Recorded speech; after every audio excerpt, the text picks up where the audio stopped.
hello everyone, and welcome to the Reformed Dissenters, the show where Reformed Christians, that's us, dissent against popular ideas of culture, society, and we attempt to assert a profoundly Christian worldview. Thank you so much for watching us today or listening to us. Don't forget, you can go to trdshow.net, share that link with as many people as you possibly can. That would be fantastic. You can do a lot of cool stuff there. But my name is Bruce Johnson. I am joined technically in the wonderful state of South Dakota with my good friend Joe Civilassiter. Hello. And as you can tell, he's remote. We're going to talk about that in a second. But we're also joined by my brother Jacob Johnson back in Pennsylvania. Hello. Yeah, so we got the full crew here today. Woo! Everybody's back, which is awesome. Joe is remote because we had a crazy storm, and he was not able to get out of his house. So, just snow everywhere, basically. He's got 20 feet of snow in front of his door, and it was just, they tried to barge it open with, like, one of those battering ram things. It just didn't work, so he's just like, you know what? I'm going to Zoom it today, guys. We're joining through Zoom, so they have snow for a door now. They do. Their door is snow because, well, the battering ram broke their first door. So, anyways, we're glad Joe could join us today. Especially with this technology. Yes. This is a good thing they came out of 2020. Isn't it great? Isn't it great? Yes. Not many positives, but that's one of them. Gotta stay positive somehow. You gotta stay positive, Joe. Thanks for bringing the positive spirit today. Email us at trdshow@protonmail.com. We got to get Joe out of that house somehow. So, send us some emails about how we can somehow get our buddy Joe out of the house. All that snow that he's in. So, yeah, we'd like to hear from you also. Or donate money so we can buy him a new door. Yes, buy him. We got to buy Joe a new door, guys. Give us, maybe you should buy a t-shirt or a mug or both so that we can go buy Joe a new door. How does that sound? Sounds great. Awesome. All right. If you're interested in hearing us do deep dives into some of the current events that we talked about on the show and also some other cool topics, you're going to have to follow us on our pro First Amendment platforms. That includes liking our Gab page, following us on our Getter page, going to Gab TV, going to Rumble, all the places that they don't censor you. Go to those places. And you can find those places, by the way, by going to trdshow.net. Following those links, you'll find some, censorship-free stuff. This month, our theme is the realm and authority of Caesar. The realm and authority of Caesar. So what we're going to be talking about speaks directly to that. But we've got a few announcements that I want to make before.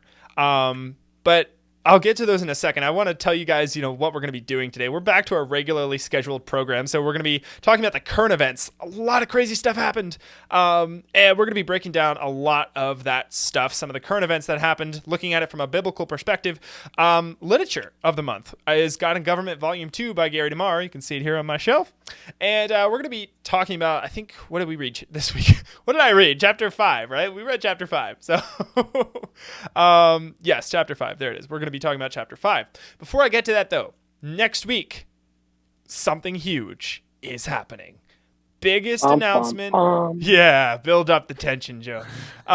Biggest announcement we've ever made on this show. Actually, that's not quite true. The April 7th event was probably, we'll take that. But, okay, second biggest announcement we've ever made on the show.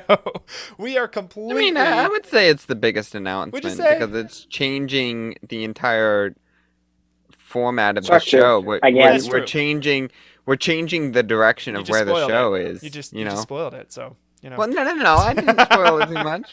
All right. You're going to talk about it anyways. That's true. I'll let it slide. But yeah, you heard it from Jake. We are completely changing our show format. So this is our last week with this current show format. So this is big news, okay? Our new structure, we talked about it last week and the week before. It's going to be 3 days a week now. And Joe is over there smiling because he's like, we were talking about this a couple days ago, and he's like, oh, you mean exactly what I told you a few months ago we should probably look into doing? And I was like, oh, yeah, that's what we're doing now.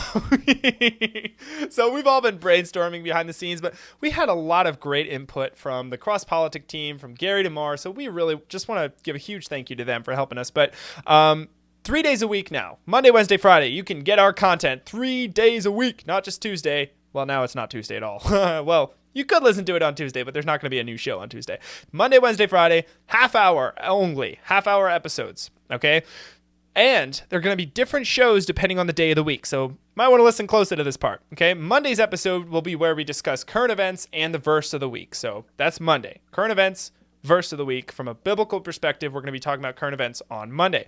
Wednesday, we're going to be talking about the literature of the month. So we're actually going to be continuing the same book that we've been doing, but now it's just going to be Wednesday that we talk about that book. And then Friday, this is a really exciting part. Friday, we're going to be covering a topic of your choosing. So this is a brand new segment for us, a topic of your choosing. Send us some emails or message us. Again, go to trdshow.net, scroll to the bottom of the homepage, fill out the form, send us a message. We want to talk about what you have questions about or topics that you're curious about and you want us to address and study from a biblical perspective, right? So send us topics. We need topics. We got a list of backup topics just in case we don't hear from you, but we'll be really sad if we don't hear from you. So if you don't want us to be, crying like live on the show, Jake's over there with the tears, right? If you don't want us crying live on the show, it's kind of pitiful. So don't let us look pitiful in public and send us some stuff to our inbox. How's that? It's a pretty good ad for that. Okay. Yeah. We've got a few backup topics, so it's going to be a while before we start, having to cry for that segment, but we'd still like to get input from you. So that's our Friday session. Indeed. And the sooner the better, because the sooner we get it, the more we can dig deep into that topic. Yep. Yeah, the sooner you give us that, the more research time we'll have in order to really figure out the details of whatever topic it is. Yes, spot on. Yep, absolutely. So, very excited. That's next week, starting with our whole new show structure. Woo! Very exciting. But before we... Hey, Bruce. Yeah, go ahead. Are you planning on still doing deep dives? Absolutely. Anytime that we don't have time to get to a subject and we get requests, actually we got a request for Jake and I to talk about the pro-life bills that were put out by several states last week or the week before. So we're going to be making another deep dive about that. And we might try and rope Joe into that. We'll see what happens. But yes, we will be making deep dives, especially if you request a deep dive on a topic. So good question, Joe. Okay, before we get to this week's content, we need to talk about the verse of the week. And this week, our verse is Proverbs chapter 3, verses 9 through 10. And it says, "Honor the Lord with your wealth and with the first fruits of all your produce. Then your barns will be filled with plenty and your vats will be bursting with wine." Again, Proverbs 3, verses 9 through 10. So this is a verse that I picked because it was in Gary DeMar's book. And this week we're talking about the tithe, right? And so what this is saying here, Proverbs 3, 9 through 10, honor the Lord with your wealth and with the first fruits of all your produce, right? So we should be putting God first with our wealth, right? The love of money is the root of all kinds of evil. And if we love our money more than we love God, that's a problem, right? Mm-hmm. And as we're going to be talking about later today, God considers it theft. It's theft if we don't use our money for his kingdom, for what he's called us to use it for. Specifically, in this case, the tithe, right?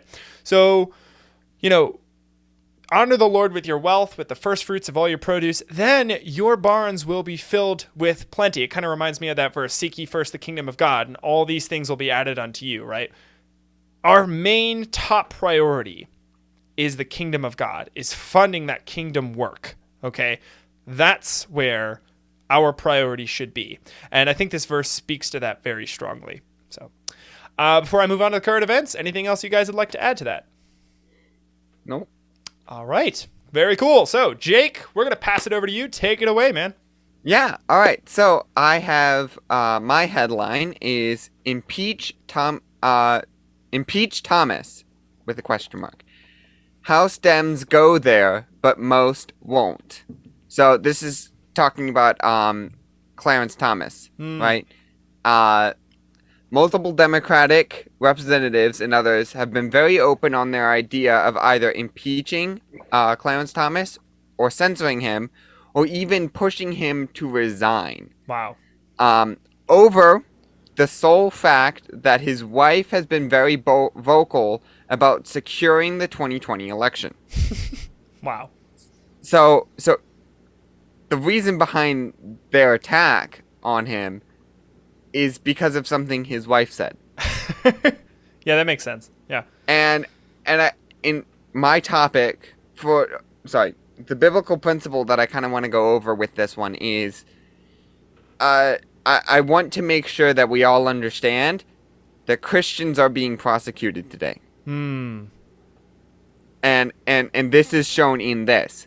I know Clarence Thomas is a Christian. Yep. I've seen interviews of him claiming to be Christian and him claiming to be a very open Christian as well. Yep. Catholic, but falls under that general umbrella category. Yeah. Right. Yeah. Right. Actually, I didn't know he was Catholic. I'm pretty sure he is. Maybe don't quote me on that, but I thought he was. Yeah. Pretty sure. Okay. Maybe he is. I'm not certain on that one either. But I think if we go to 1 Peter 3:9 through 12, we'll find, do not repay evil for evil or reviling for reviling, but on the contrary, bless, for to this you were called, that you may obtain a blessing. And then, for whoever desires to love life and see good days, let him keep his tongue from evil and his lips from speaking deceit. Let him turn away from evil and do good. Let him seek peace and pursue it. Yes. But the eyes of the Lord are on the righteous, and his ears are open to their prayer. But the face of the Lord is against those who do evil. Yes. So that's really cool. And what I love about that verse too is it's demonstrating a putting off and a putting on. You know, it's both. Like, don't speak deceit, but instead bless, right? And when we talk about the 10 Commandments and all of that, really in a very broad sense, when we're talking about all of Scripture, we're talking about putting off, but also putting on. Not doing this, but instead replacing it and doing this, right? So, sorry. Right. I thought that was really interesting that you brought that up. So, yeah, go ahead. Yeah, so this verse is talking about not reacting in an evil way to those who revile us. This example with Clarence Thomas is a real world example that Christians are being persecuted. Yes. I also wanted to bring up another principle. Very cool. In this instant, it also brings to light that the opposing side does not want to hear a differing viewpoint. They know and this can be found, don't know exactly in Romans, but somewhere in Romans it says, for they know the truth, but they suppress the truth in unrighteousness. Yep, we've referenced that verse many times. Oh, yeah. They do not want to hear the other side, because they know we are right. Yes. Yep. So, that's what I wanted to bring up. Yeah, awesome. Thank you, Jake. Really appreciate you bringing that up. And there was some interesting stuff going on with Clarence Thomas. And for those of you, maybe there's people listening that don't know who he is, I can give like a brief description, and then Jake, if you wanted to maybe just provide a little bit more on him, or Joe, I see you nodding if you wanted to a little bit as well. He's probably one of the, well, no, he's definitely the best federal judge that we have there right now. Not probably, no, he definitely is. Comey Barrett, we thought was going to be, oh, cool, she might be good. No, she's caved on too many things. But Clarence Thomas, I mean, the dude is a rock. He is probably one of the strongest pro-life judges, who's also on the side of liberty. And I don't think we can ignore the fact that he is a Christian, professing Christian, and that plays into his decisions, I'm sure. So, anything you wanted to add to my description of him, Jake or Joe? Go ahead. Yeah, either of you. I did a little research, and I did find he was born and raised Catholic, but then he left the Catholic and was a Protestant ever since he got married. My bad. Sorry about that. That's all right. I'm going to get sued. That's why I said I wasn't sure. Okay, so he's not Catholic, he's Protestant. Okay, that's very interesting. I watched, the Daily Wire did a really great documentary on his life. And I thought that was really well done. And clearly I've forgotten a key detail of that. So I think the last time I watched it, I think it was probably before April of last year. So it's been over a year. So I think one or two details slipping from my head is okay. I got the gist of it, So, okay. Very cool. Anything you want to add before we go to Joe? All right, sweet. Thank you very much, Jake. Joe, take it away. Well, I figured since we were talking about the realm of Caesar and what Caesar truly owns, why not bring up the mask mandate being all gone off of the airports? Ooh, I love it. And how Biden was trying to bring back the mask mandate onto airplanes.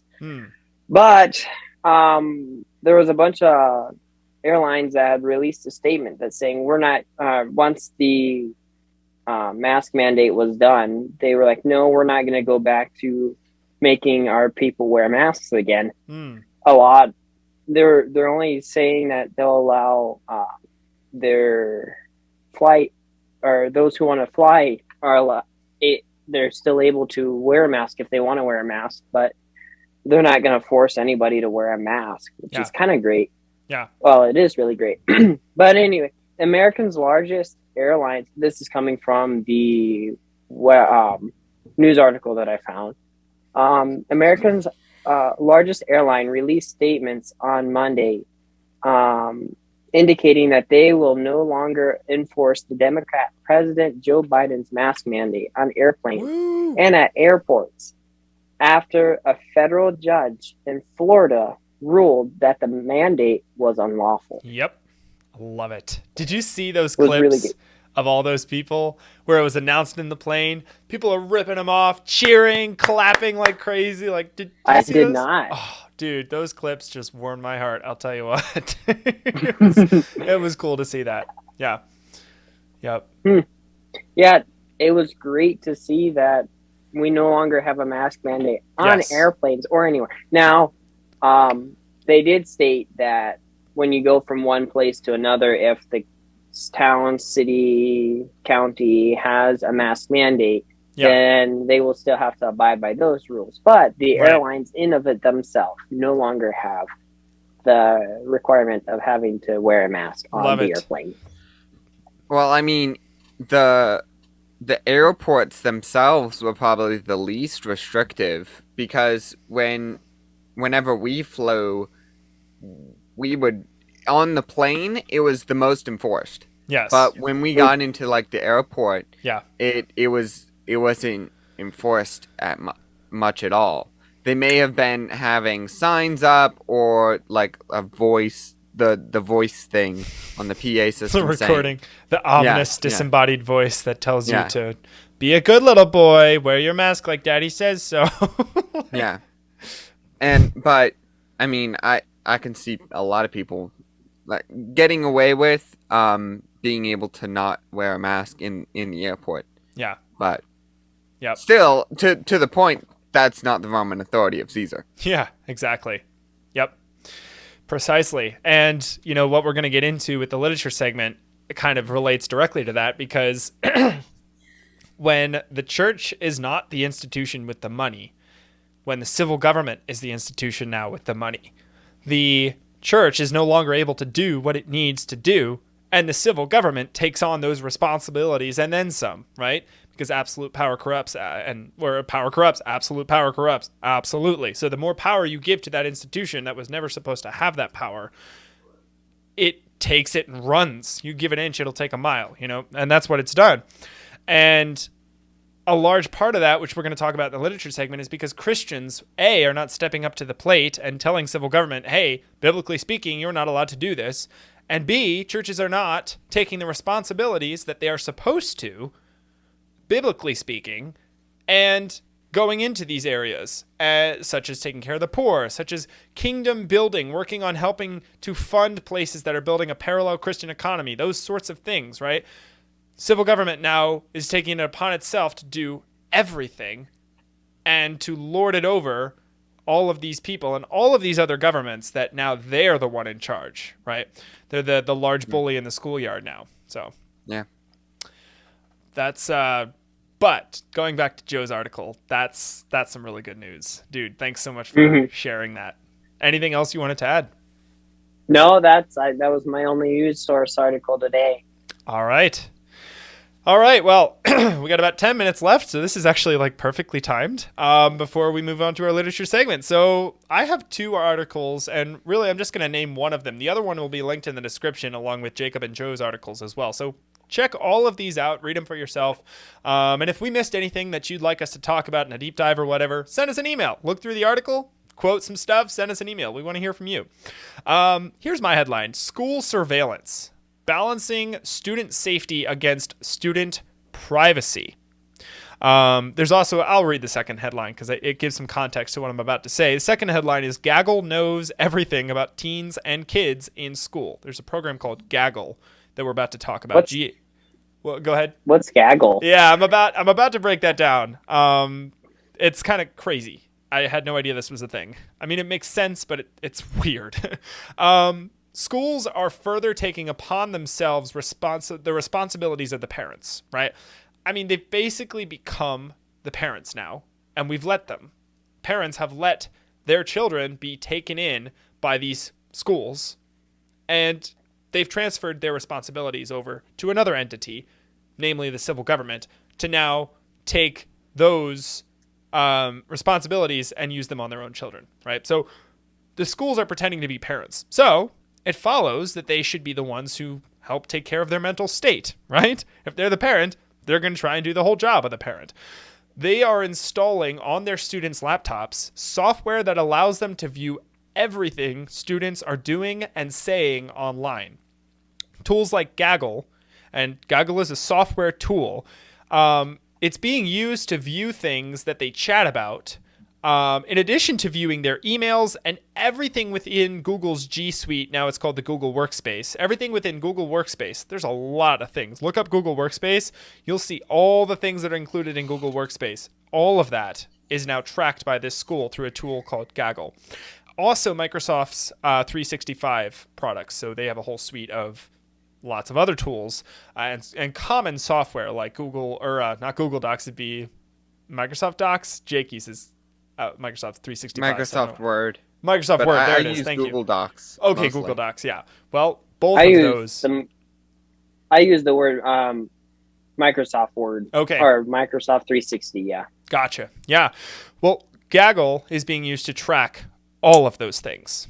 And there's one upside. They are filtering out pornography, which is great on these kids' laptops, which is good.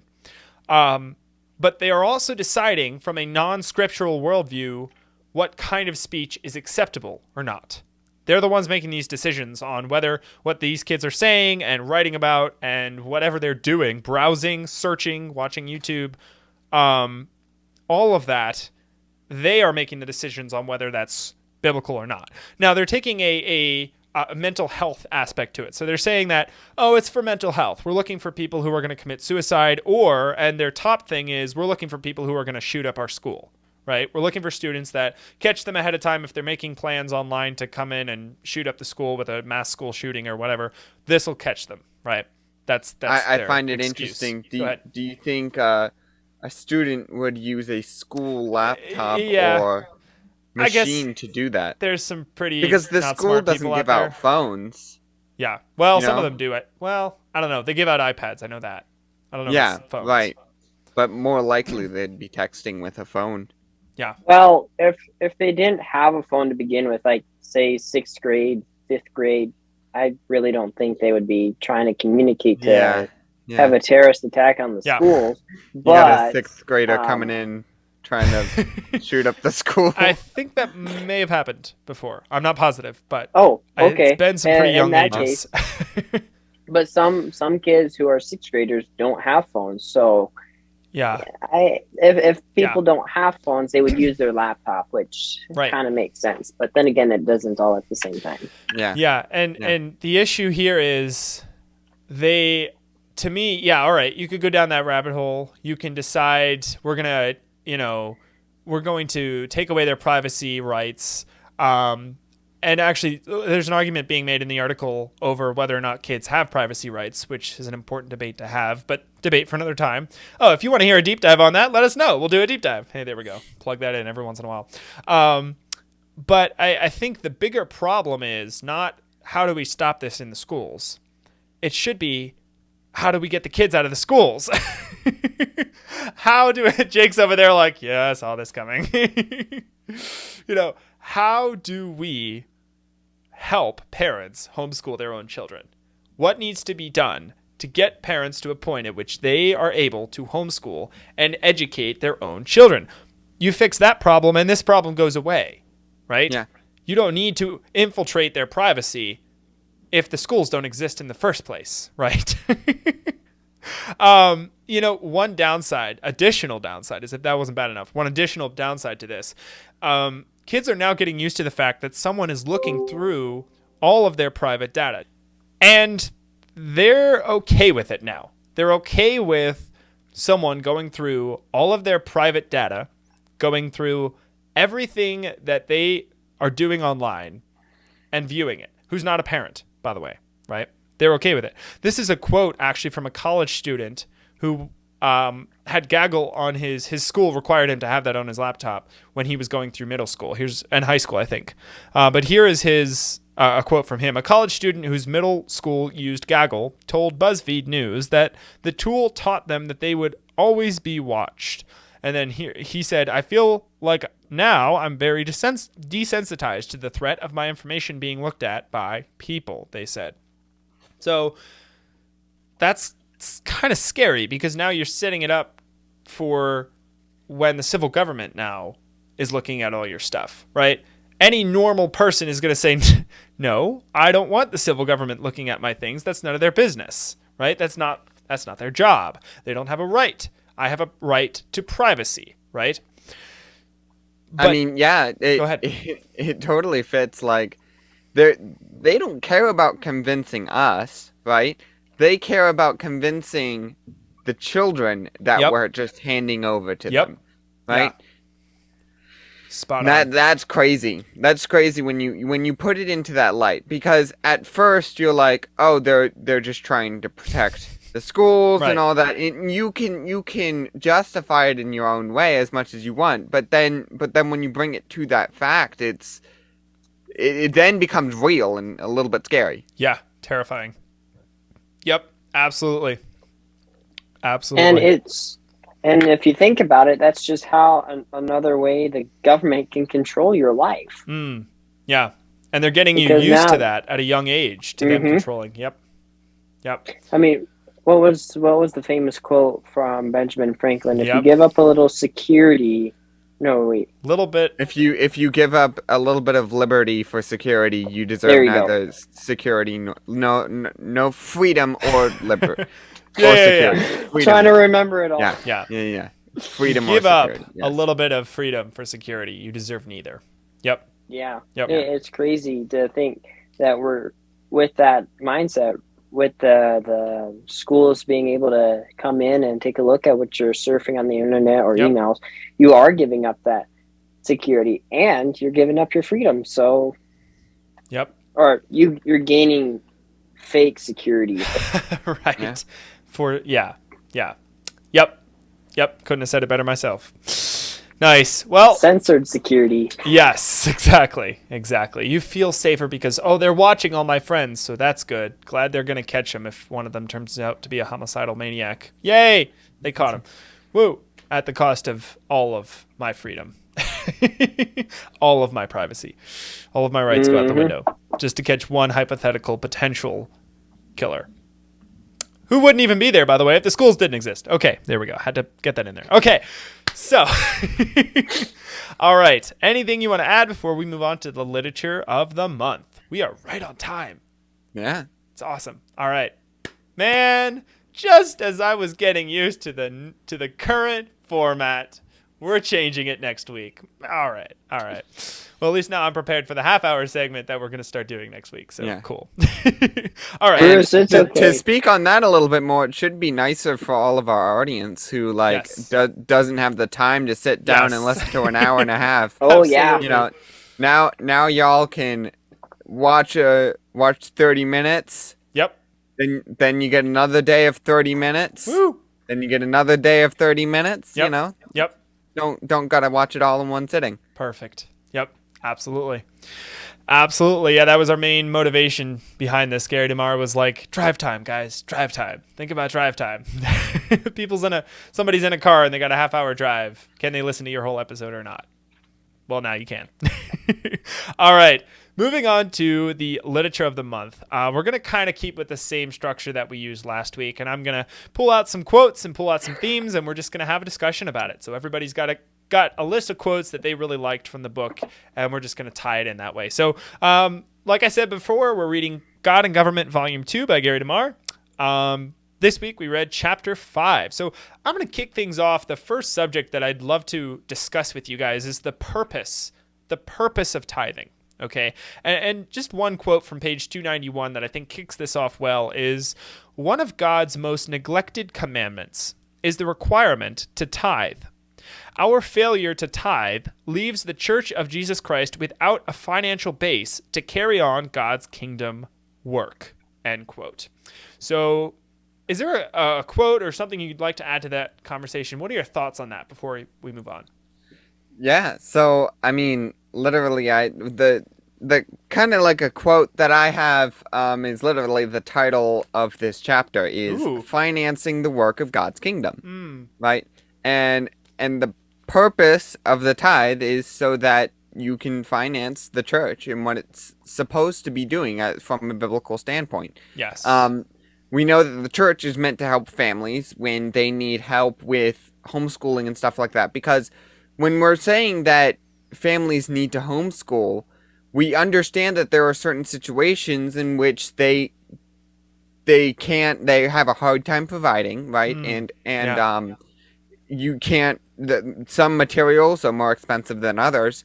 And so whenever the family needs help with some of those things, the church is to be there to help the families in continuing with homeschooling. But also that, and not specifically homeschooling, it depends on the situation. Again, there are multiple different situations inside of the church that happen that's kind of up to the church to decide if that person needs money or if they need other help besides money. Yes. But also other situations that the Bible tells us about are providing for the poor, right? Yes. It's not the government's job to provide for the poor. It's the church's job, right? And we're going to get more into that a little bit later. So yeah definitely. Yeah. And so this is how they provide for that with the tithe. Yep. Spot on.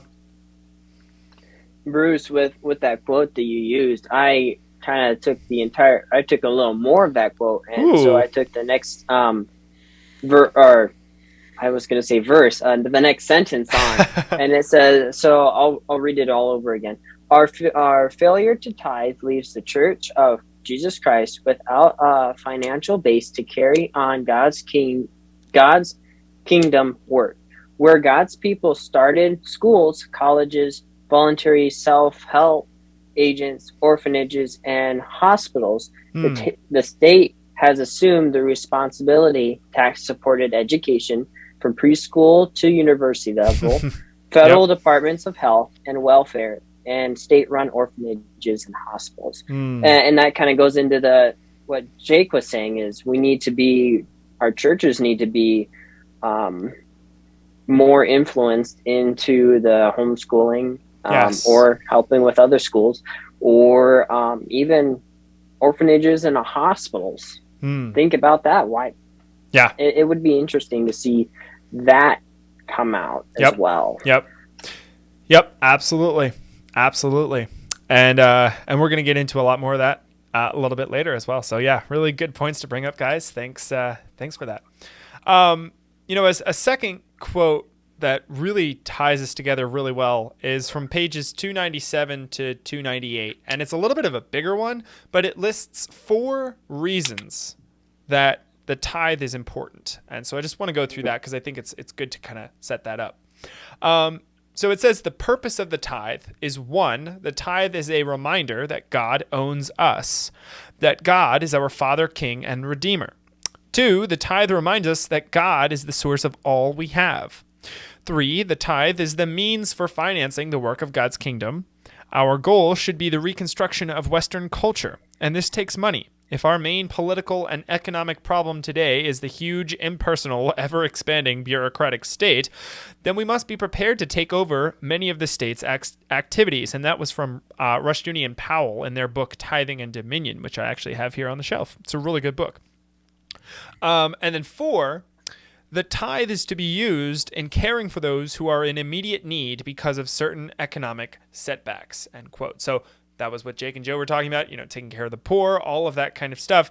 And, on I think it's page 98, he continues to talk about what constitutes someone who is in immediate need because of economic setbacks, right?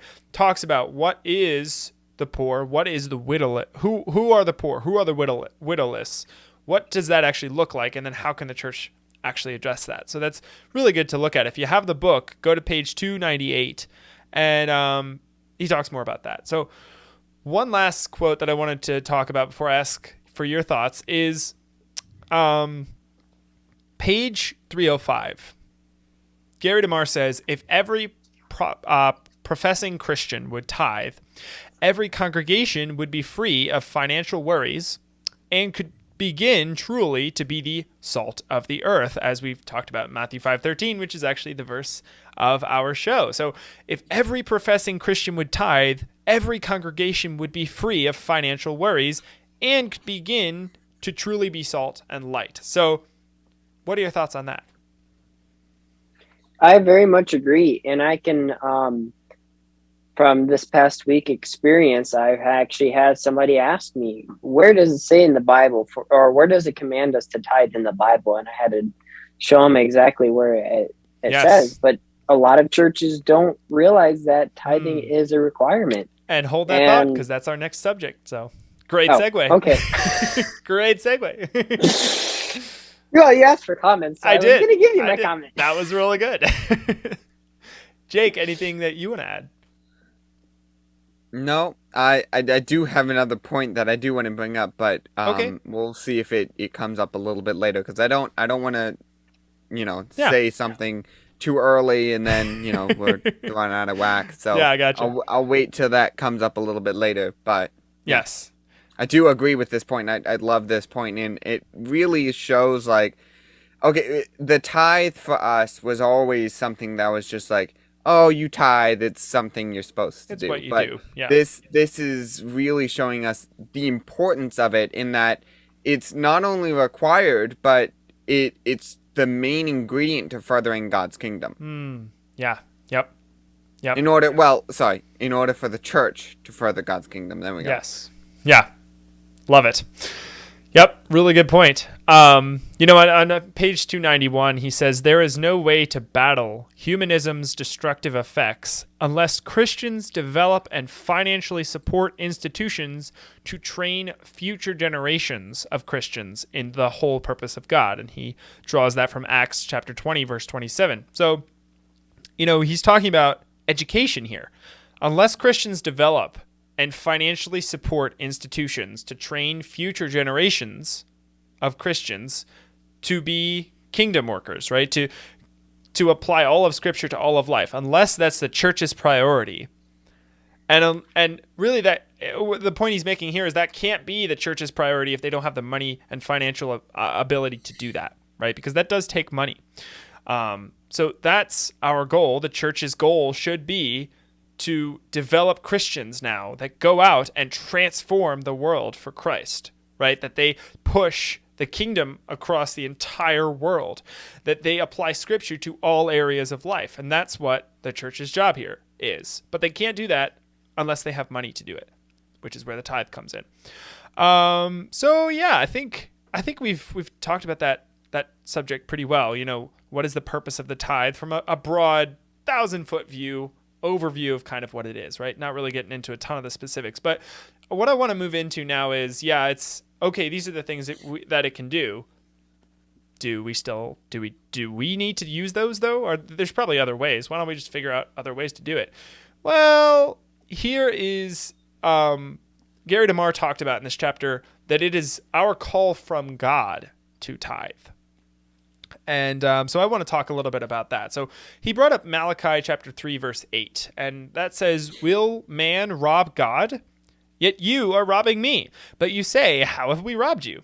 And then God responds, in your tithes and contributions. And that's Malachi 3, verse 8. So God considers it robbery from him when we are not supplying the financial necessities of the church to go out and grow his kingdom.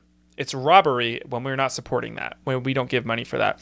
And then just one more verse I'll throw in before I open up the floor is Genesis 28, verse 22, which says, and of all that you give me, I will give a full tenth to you, showing the proportion, the amount of money that God is asking for, right? So I thought that was really interesting. And that's Genesis 28, verse 22. So, or that's Abraham speaking, right? I believe so. Don't quote me 100% on that, but I think it is. If somebody wants to look that up, that would be cool. Any other thoughts on that, though? Jake, anything you'd like to add? Not really. I do like that we have this scriptural backing to it. We're not just saying statements without that. Obviously, we wouldn't be saying something that unless we could back up with really scripture. Thought it was backed up by scripture. Yep. But yeah, I think pointing that out, and I have in my notes saying that Mr. DeMar points out that not giving tithe is tantamount to stealing from God. Yeah. And that's big, right? Because we wouldn't do that, or at least we wouldn't think of doing that, you know? Yeah. I mean, you talk about the 10 Commandments and you're just like, well, I don't steal, you know? Right. Well, do you provide financially to God's kingdom? Do you give to the church the money that God has given to you? Sometimes sort of do. Well, that's stealing. That's stealing. Right. God considers that theft. Yeah. Oh, go ahead, Joe.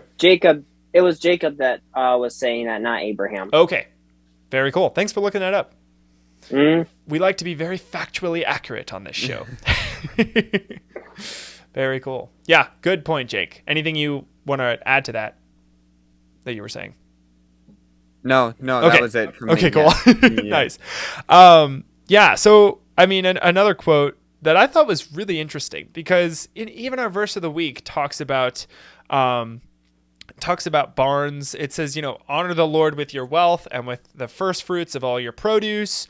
Then your barns will be filled. Your vats will be bursting with wine. It's a very agricultural sounding, and this comes up a lot throughout Scripture, right? The agricultural aspect of it.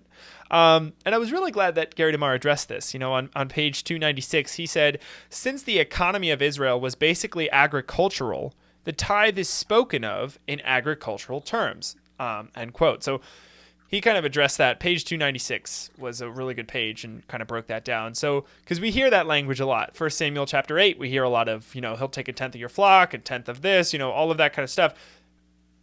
They use that language because of the culture of Israel, right? Israel was a very agricultural society, nation.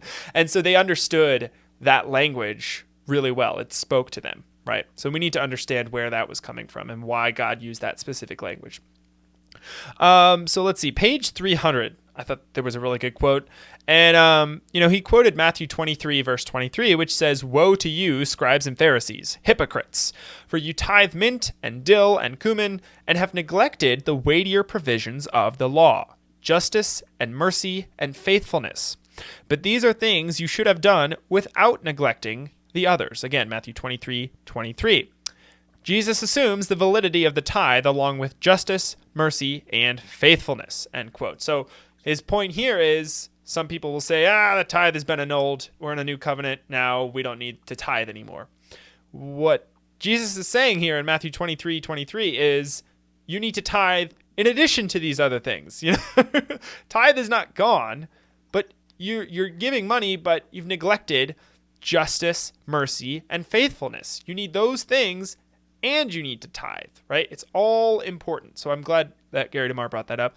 And then one final thing before we move on to one of our last topics is a quote from page 303 that says, "A nation that fails to honor God through payment of the tithe will incur the curse of God." Deuteronomy 28, verse 1, and also chapter 15. God considers failure to pay the tithe as robbery, and we talked about that before. That's coming from Malachi chapter 3, verses 8 through 12. Again, that's from page 303. Anything you guys want to add to that? Any thoughts before I move on to my second to last topic? Yes, I would like to. Go ahead, Joe. With your what did you just say last? Considering not paying your taxes tithe is robbery as robbery. Well, I'd like to add it on to there, and with this quote of 292, and it says, "In reality, there's no way of avoiding paying the tithe," and that's because Gary DeMar explains on this subject that the government is there to essentially take that tithe that the people have refused to pay to God, and so the people are now having to pay to the government, which God has instituted to essentially take the tithe, or take the tithe from the people, because they were not willing to give it to God. Yes, brilliant quote. And this is the second or third time you've done this now, but that's actually my next point. So nice work. Segued right into that. There we go. It's like you both can see my notes or something. I don't know. I haven't been paying attention to your notes. Oh, wow. All right. Well, it just lined up that way. Nice. All right.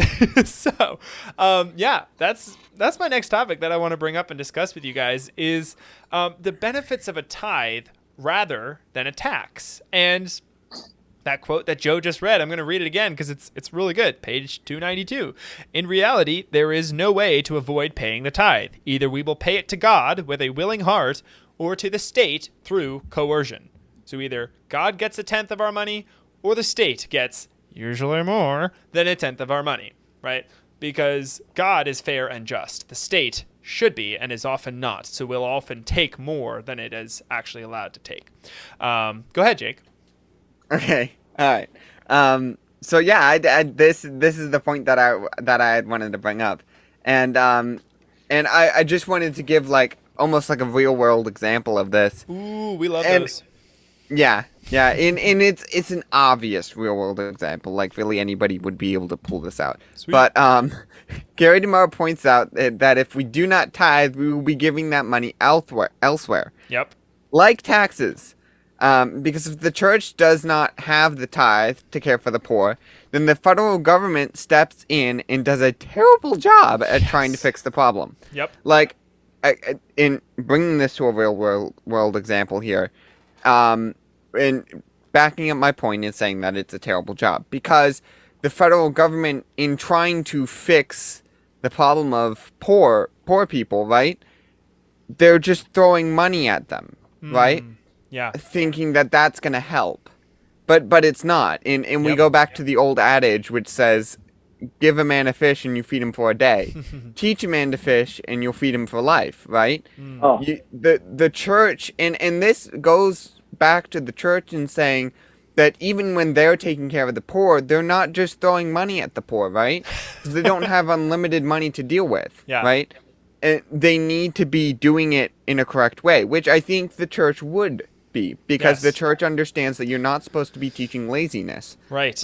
They would want to help the poor people that they're trying to help. They would first help them in trying not to be lazy, having them have a job, making sure they're able to get money on their own. Maybe giving them a little bit of money to start them out, but not just feeding them money. Yes. And because that's not going to fix the problem.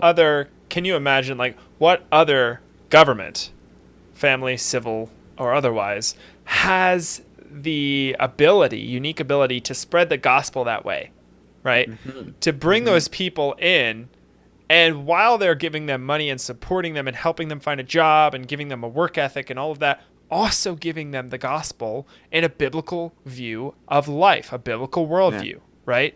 So, what other the civil government is certainly not doing that today. You file the paperwork, you send it in, and they ship you the money, right? I'm sure it's more complicated than that. But nowhere in that process are you getting the gospel. Nowhere in that process are you becoming a new creature in Christ who no longer needs the church, right? The goal of the church in doing that is so that the people don't need the church to do that anymore, right?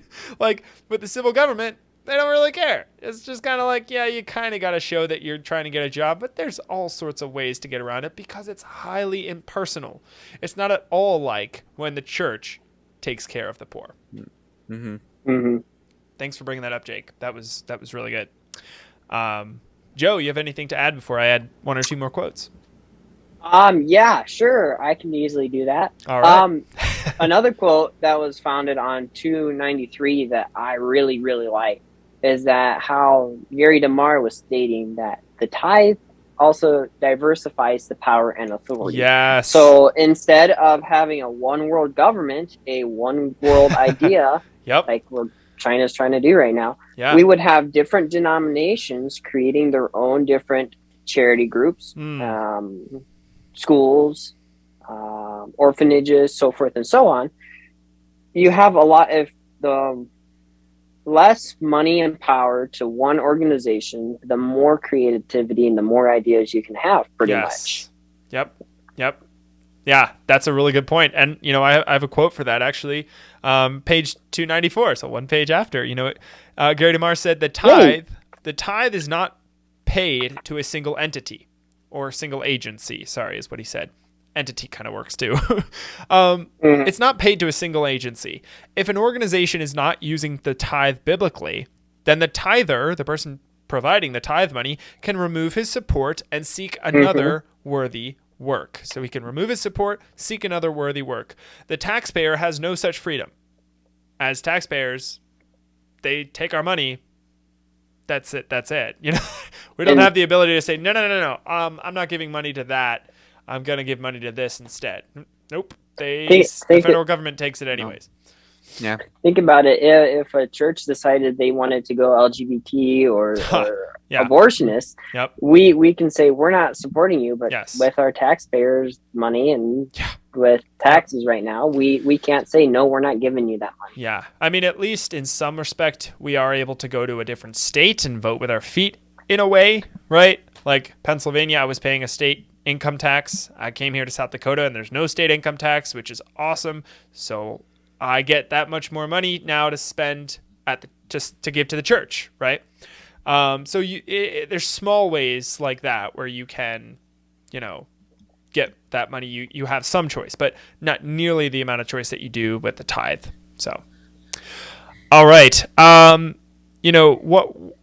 more quote that I do want to add, if this is page 299, if the people of God fail to tithe, they then transfer the obligation for social financing to another agency, usually the state, because it has the power to enforce the tax. If the tithe is operating effectively, the state's power, authority, and influence will diminish considerably, end quote. So I think that's really important. All right, anything to add before I move on to our last topic? And we have about 7 minutes left to do that.